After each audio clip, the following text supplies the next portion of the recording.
Bonjour Pascal. Bonjour Sylvie.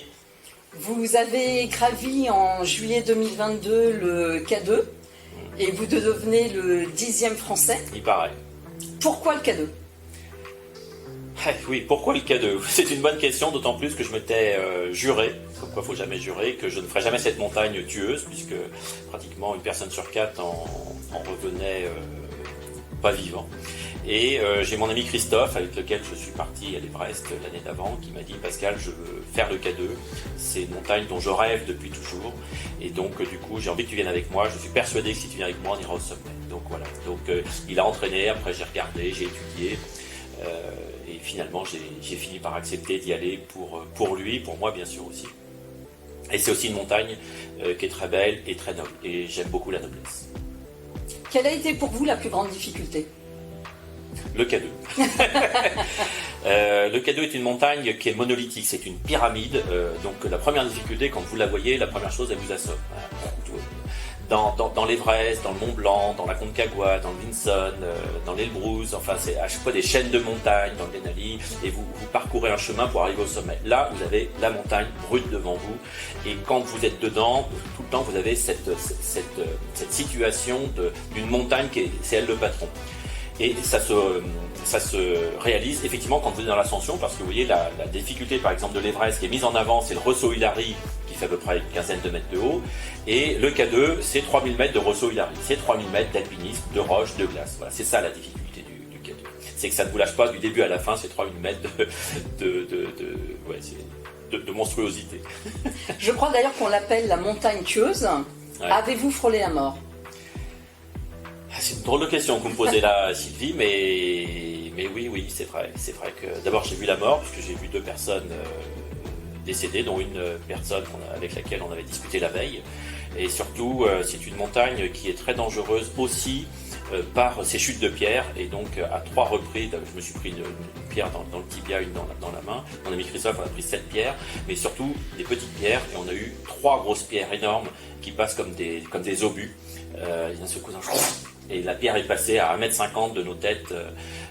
Et en fait, vous parlez au passé, on dit on a eu chaud. Voilà. Et toute personne raisonnable devrait dire on repart. Voilà. Donc la mort, on l'a vu de près. Oui. Je crois que Mike Horn, donc le célèbre explorateur, n'a pas réussi cette ascension. Quel a été votre secret, vous, pour réussir ? Vous voulez tout savoir, Sylvie, mes secrets. Le secret sur le K2. C'est vrai que moi aussi je m'interroge parce que sur toutes les expéditions, je suis très entraîné, très déterminé, enfin surtout très organisé. Et là, j'ai pas eu le temps, énormément de travail au niveau du groupe. J'étais au Denali juste avant et j'y suis allé, je crois, avec la confiance. Voilà, la confiance en disant cette montagne, elle va se battre ailleurs, c'est pas dans le physique, parce qu'elle a tel physique, donc c'est dans le mental. Donc je me suis doté de mental, et j'avais aussi une revanche à prendre sur l'Everest. On me dit, là, personne m'empêchera d'y aller, on m'a empêché d'aller au sommet de l'Everest, et là, personne m'emmerdera. Et donc du coup, je crois que la deuxième secret, j'étais déterminé. Et puis le vrai secret, peut-être le vrai, c'est la chance. Voilà, on a eu la chance d'avoir la météo, d'avoir une bonne météo, et en montagne, il faut de la chance. Voilà, je crois que c'est ça le vrai secret. D'accord. Est-ce que vous avez une petite anecdote à nous raconter pendant ce séjour en montagne ? Ce séjour vacancier. Oui, c'est vrai que c'était au mois de juillet, donc il y a le 14 juillet, au mois de juillet, on leur a dit ouais, c'est la fête nationale en France, tout le monde danse, et donc du coup ils nous ont fait un gros gâteau, et puis quand on a mangé le gâteau, des Pakistanais des autres camps sont venus, et se sont installés, ils se sont mis à chanter, ils se sont accroupis, chanter, à taper sur des bidons, sur des poêles, ils se sont mis à danser, et à un moment donné, forcément, ils ont voulu que les Français dansent, et donc Christophe n'a pas voulu, et donc du coup j'ai dû me... Vous avez dansé ? Je suis allé danser, moi. Ceux qui me connaissent savent que je danse très peu, et donc j'ai dansé à 5000 mètres d'altitude, entouré de Pakistanais, et des danses très particulières, des danses assez lascives, voilà, entouré d'hommes, puisqu'il n'y a que des hommes au camp de base au Pakistan. Voilà la petite anecdote que je peux vous rapporter. Ça devait être sympa. C'était particulier. Ouais. Écoutez, en tout cas, merci pour cette présentation.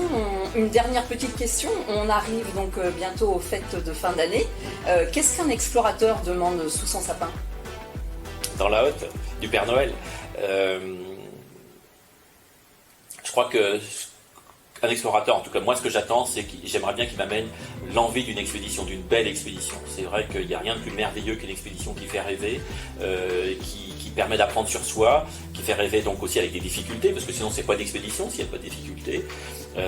Et puis je me rappelle de mon ami Nicolas qui, une fois avant de partir, il dit vas-y cher ami, fais-nous rêver. Et donc pour moi, ce que j'aimerais, c'est une expédition qui fasse rêver quand je reviens et quand je donne des conférences sur mes expéditions, que je puisse avoir du rêve dans les yeux de ceux qui m'écouteront en témoigner. Voilà, pour moi c'est ça que j'aimerais avoir dans ma hôte de Père Noël. Ok, et bah écoutez, suite au prochain épisode. On verra bien ce que le Père Noël m'apportera. Merci en tout cas Pascal. Ouais, merci Sylvie.